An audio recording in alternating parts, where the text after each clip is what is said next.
খুলনার কয়রা উপজেলা সুন্দরবনে অবৈধভাবে শিকার করা হরিণের ৬২ কেজি মাংস উদ্ধার করা হয়েছে, মানে একদিনে ৬২ কেজি।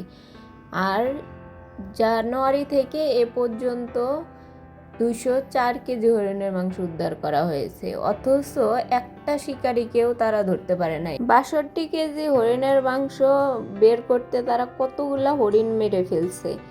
আর এখন যে জানুয়ারি থেকে যে ২০৪ কেজি হরিণের মাংস উদ্ধার করা হয়েছে, শুধু উদ্ধারই করা হয়েছে, তাহলে আরও কত তারা বিক্রি করছে। অথচ এই হরিণ যে যারা শিকার করে তাদেরকে ধরতে পারে নাই, তারা পালায়ে গেছে। এটা কোনো কথা হইল?